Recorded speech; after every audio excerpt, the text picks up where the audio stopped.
कई लोग कहते हैं श्रीमद् भगवद गीता केवल हिंदू लोगों के लिए है, जबकि भगवद गीता सिर्फ एक धर्म के लिए नहीं है, बल्कि इसे धरती के हर इंसान को पढ़ना और समझना चाहिए ताकि वो अपनी जिंदगी में सुख, शांति और सफलता को पा सके। संपूर्ण भगवद गीता में कुल 18 अध्याय है और इन 18 अध्यायों में कुल 700 श्लोक है, जो इस रोजमर्रा की जिंदगी में सभी के लिए पढ़ पाना थोड़ा मुश्किल है। इसलिए हमने थोड़ा प्रयास करके आपके लिए भगवद गीता के 51 विचारों के बारे में हम इस वीडियो में बात करने वाले हैं, जिन्हें जानकर आप भी भगवद गीता का मतलब समझ पाएंगे। इसलिए इसे हर सुबह सुने। तो आइए शुरू करते हैं श्रीमद् भगवद गीता के 51 विचारों के बारे में। गीता के अनुसार जिंदगी में हम कितने सही हैं और कितने गलत हैं, यह केवल 2 लोग जानते हैं, एक परमात्मा और दूसरा हमारा अंतरात्मा। यदि कोई व्यक्ति विश्वास के साथ इच्छित वस्तु को लेकर नित्य चिंतन करता है तो वह जो चाहे वह बन सकता है। जो व्यक्ति क्रोध करता है उसके मन में भ्रम पैदा होता है, जिससे उसका बौद्धिक तर्क नष्ट हो जाता है और तभी व्यक्ति का धीरे धीरे पतन होने लगता है।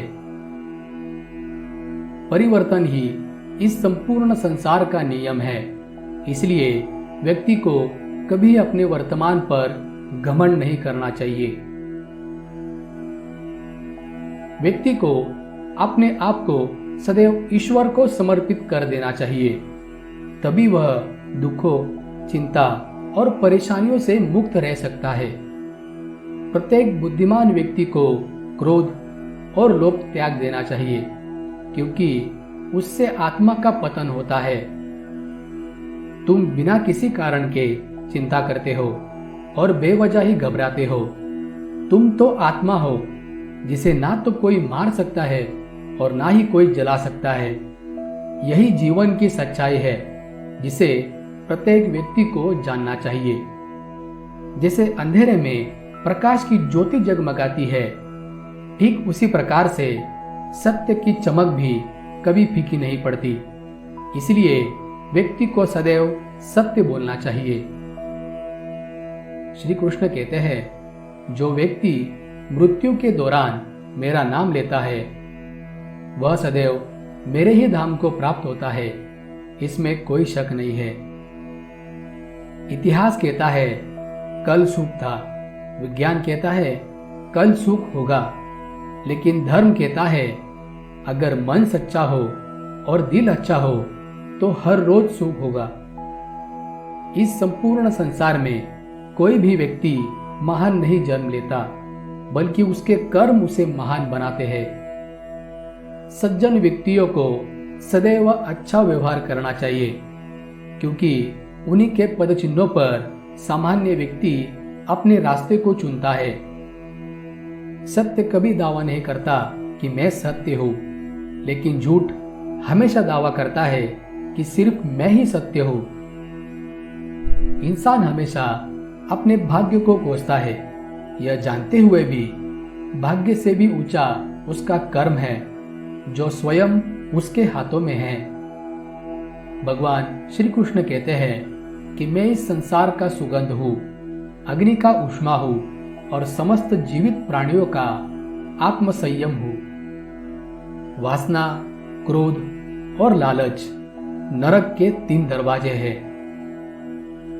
इंद्रियों की दुनिया में कल्पना सुखों का प्रथम शुरुआत है और अंत दुख को जन्म देता है। मन अवश्य ही चंचल होता है, लेकिन उसे अभ्यास और वैराग्य के माध्यम से वश में लाया जा सकता है। मनुष्य अपने विश्वास से निर्मित होता है, जैसा वह विश्वास करता है वैसा वह बन जाता है। जो मन को नियंत्रित नहीं करते उनके लिए वह शत्रु के समान कार्य करता है।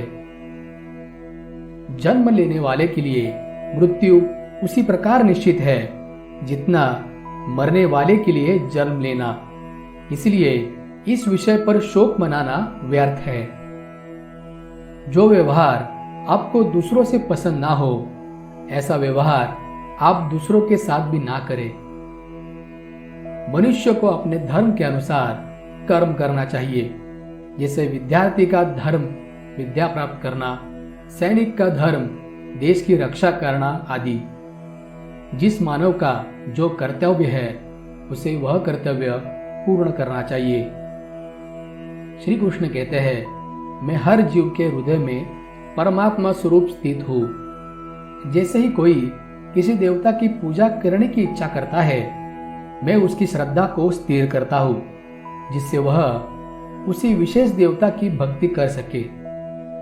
श्रेष्ठ पुरुष को सदैव अपने पद और गरिमा के अनुरूप कार्य करना चाहिए, क्योंकि श्रेष्ठ पुरुष जैसा व्यवहार करेंगे तो उन्हीं आदर्शों के अनुरूप सामान्य पुरुष भी वैसा ही व्यवहार करेंगे। जो मनुष्य जिस प्रकार ईश्वर का स्मरण करता है, उसी के अनुसार ईश्वर उसे फल देता है। कंस ने श्री कृष्ण को सदैव मृत्यु के लिए स्मरण किया, तो श्री कृष्ण ने भी कंस को मृत्यु प्रदान की। अंततः परमात्मा को उसी रूप में स्मरण करना चाहिए जिस रूप में मानव उन्हें पाना चाहता है। जिस प्रकार मौसम में बदलाव आते हैं, ठीक उसी प्रकार जीवन में सुख दुख आते रहते हैं, वह कभी स्थायी नहीं रहते। वह व्यक्ति जो सभी इच्छाओं को त्याग देता है और मैं और मेरा की लालसा और भावना से मुक्त हो जाता है, उसे अपार शांति की प्राप्ति होती है। असफलता के तालों को खोलने के लिए इस दुनिया में सिर्फ दो ही चाबी होती है।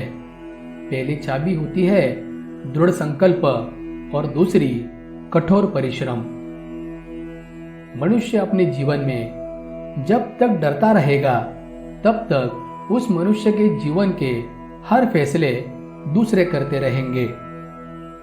मनुष्य को इस बात का घमंड नहीं होना चाहिए कि उसे जीवन में किसी की भी आवश्यकता नहीं पड़ेगी, और इस बात का गलत फहमी भी नहीं होनी चाहिए कि उसकी जरूरत हर किसी को होगी।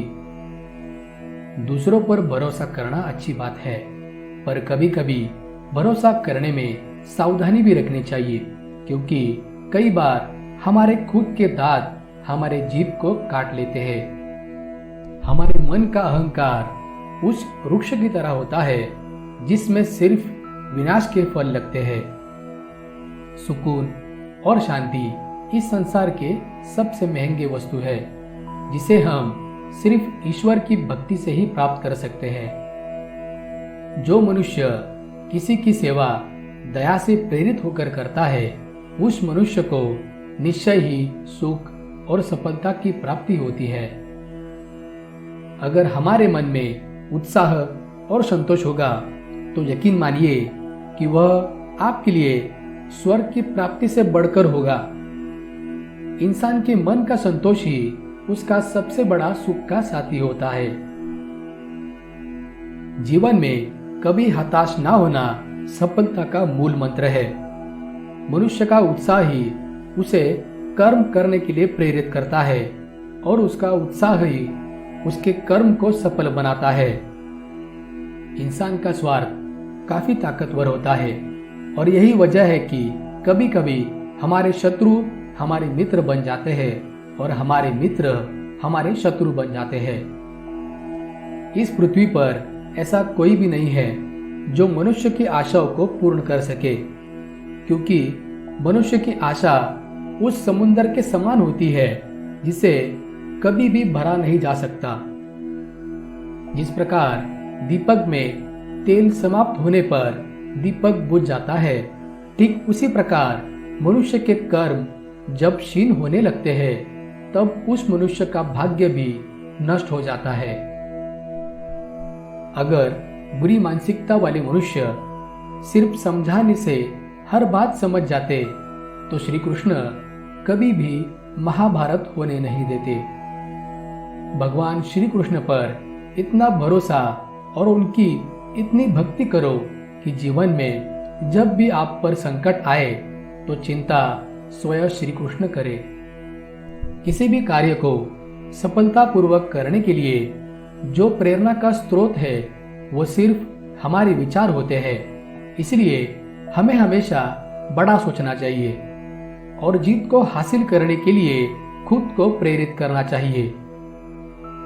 हमें खुद सोचना चाहिए कि खुद में बदलाव लाना कितना कठिन होता है, तो फिर क्यों हम दूसरों में बदलाव लाने को सरल सोचते हैं। जो मनुष्य सदैव दूसरों पर संदेह करता है उस मनुष्य को किसी भी लोक में प्रसन्नता और सफलता हासिल नहीं होती। ईश्वर की शक्ति मनुष्य के होश, भावनाएं और मन की गतिविधियों के माध्यम से सदा उसके साथ रहती है। मनुष्य के चरित्र का निर्माता उसका खुद का आत्मविश्वास होता है। जैसा उसका आत्मविश्वास होगा वैसा ही उसका व्यक्तित्व होगा। जो बीत गया उस पर दुख क्यों करना, जो है उस पर अहंकार क्यों करना, और जो आने वाला है उसका मोह क्यों करना। इंसान के जीवन में आने वाला बुरा समय उस आईने की तरह होता है जो हमारी क्षमताओं का सही आभास हमें करवाता है। हमारी व्यर्थ की चिंता और मन का भय एक ऐसा रोग होता है जिससे हमारी आत्मीय शक्ति बिखर जाती है। जीवन की सफलता हर उम्र छोटे प्रयासों का योग होता है जिसे मनुष्य हर रोज करता है।